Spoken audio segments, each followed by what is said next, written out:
We're going to play the Woj game. Adrian Wojnarowski surprised everybody, leaving the mothership, no longer an NBA insider, and he passed on a lot of money, and he's going to go back to his alma mater, St. Bonaventure, to become sort of a GM, a sports GM. And this is a semi-new position we're finding in some southern schools, college football, that they have GMs that they're bringing in. And not an athletic director, he's going to be a GM. So Woj is going back to his alma mater, St. Bonaventure.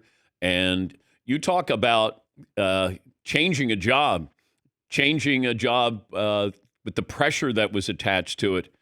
And it's a pretty big pay cut for Woj. What are the numbers there, Paulie? Okay, we'll start. Before we play the Woj game, you want to play the What Was Woj Making at ESPN game? I'm shocked by this. I'm going to say he was making $8 million. According to The Athletic, he was making $7 million a year and had 3 years left on his contract, which he does not get. Sheesh. He is now taking a job, estimated salary of $130,000 to $180,000 per year. Okay. That's a big pay cut. It is. Yes, it is. Just in case you weren't. Yes. Yeah. $7 million to $170,000. That's a big pay cut. Now, I love the University of Dayton, but I ain't, You didn't have to say it. I ain't going back for anything. They can find somebody else. Get Jim Paxson to come in there, help him out. All right, let's play the Woj game. Okay? Now, the parameters are this. The Woj game is you're going to leave this job, and then you're going to go to something that we would go, oh, my gosh. Like yesterday when we got the news, it was like, wait, are we being punked? Woj is leaving? Now, I understand why he left. Like he talked about, he was burnt out. And I think this is awesome to get an opportunity like that. And to be able to live in a college town, it's a smaller school, and you're able to be maybe part of something really nice with your alma mater. I thought it was great. I understand exactly what he must have been feeling. And that is, I'm tired.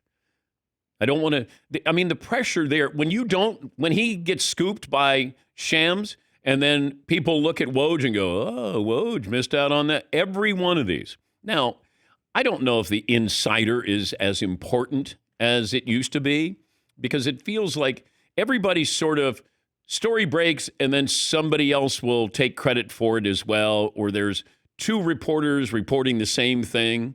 It just doesn't have the same kind of ring the way it once did. I mean, Shefty will tell you, hey, this tackle got extended and Trent Williams is making whatever. I don't care. I care that he's playing, but you're getting these numbers. They're giving you, and you have to maintain relationships. You got to send them Christmas gifts and new coaches, new GMs. You got to reestablish all of this stuff. It's constant. There is no off season for an insider. I mean, Shefty told us, I think he was at a wedding when he got the information on Andrew Luck retiring. You're at a wedding, but it never stops. And I think after a while you go, I don't want to do this anymore. I love Glazer's approach to this. Jay Glazer's like, let those guys do all the heavy lifting. I'm going to get one or two each weekend that they don't have because he's getting it from coaches and/or players. And he's good. He doesn't need the day-to-day. He doesn't want the day-to-day. He doesn't care that, Sauce Gardner is going to get a new contract. He doesn't care. He wants to get something that is a little bit more magnanimous, not the routine of what, Shefty will be like, kind of, this is what's happening. NFL Network, Ian Rappaport will have it moments later. People cannibalize each other with this. Jay hits home runs.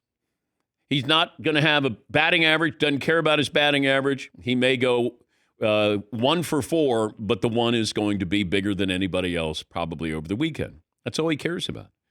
So his approach, and he's got a great life. He just got married. He's healthy, happy. He's gone through a lot, and he's never sounded better. He doesn't want this stress, and it is stress. And you make it even more stressful because if you don't scoop, you don't get that Woj bomb. Somebody beats you to the punch, or you get it wrong. I mean, I get it. I applaud Woj. I'm happy for him because now you can take that breath. You'd be like, whew, good. I mean, you still got pressures. You want to be great at your job, but the outside pressures don't compare. I think it's wonderful. So, who wants to go first in the Woj? Oh, Fritzy's got his hand up. Yeah, I'm excited about this. I think this is a fun game. It's the Woj game. If you get fired, if you leave this job, what would you do that might surprise this time? I have a few. I'll do it quick so everybody gets a chance. No, we do one. It's Just a one. No, you're taking one job, not two or three. Okay. I'm going to say something in Broncos community relations and or producing Broncos radio games, hopefully with an office overlooking Mile High and the big horse atop the stadium would be pretty exciting. All right, Seton, the Woj game. You're leaving here and you're going to go do what? Working soccer. Probably for a soccer team. In Europe? In the U.S. would be great. Italy would be fantastic. That would be perfect. But any soccer team, anything really to do with soccer is what I want to do next. All right. Marvin? A college basketball recruiter. Okay. But Give kids scholarships. Like your alma mater? Absolutely. Come on now. So at UConn in stores. Yeah. So Danny Hurley reaches, if he reaches out right now, would you leave this job to do that right now? No. Okay. Are you telling the truth? Yes. I swear on my son. Okay. Paulie, the Woj game. I'm going to sample Woj a little bit here. I grew up a Chicago sports fan. It wouldn't be the Cubs or the Bears. I've seen them win, right? I've seen them win. Once in my lifetime, I guess is kind of fine. My first favorite team was DePaul University basketball when I was a little guy, and they had Mark Aguirre. I've been very frustrated over the past decades on DePaul basketball. New coach, Chris Holtman. I would love to be part of helping DePaul basketball return to power. To me, that would be special, like what Woj is saying. That'd be the one. Okay. I would leave, and I would want to be a part of a home improvement type show, like where you go in and you make something nicer, better, bigger, whatever it is. But interior decorating is what I would like to do. Yes, Paul. You know what the show I think specifically for this that you'd be good at? You walk into a decent house and you tell them, here's what you're doing wrong. Because you're very good at, like with this place, taking things and moving them in the right spot. So I think you could do a show that's more like, not necessarily a complete rehab of a house, but where, here, show me all your stuff. Let me stage it for you almost. Okay. You know what I'm saying? Some feng shui? Yeah, like a stager. Yeah. The Stager. Yeah. With Dan Patrick. Yes. Tonight on The Stager. It sounds like a Jason Statham movie. Yeah. Well, he was a guy he did a movie about the beekeeper. Yeah. Jason Statham, the beekeeper. But was he a beekeeper or more than that? Yes, Marvin. So is that your new show in 2028? Maybe.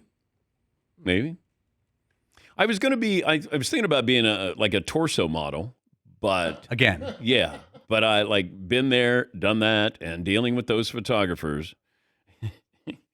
Out of all of you, the one that's most realistic, I think all of Marvin's probably might be more of a longer shot there. Seton working in soccer is not a surprise. Paulie helping DePaulie. Oh, See, bloop. Yeah. Okay. Easy transition. Paulie, I love that. Fritzy with the Broncos, although he refers to them as they, not we. I don't know if that would hurt you a little bit. It could very well. But yeah, I could see everybody there doing that when it's all said and done.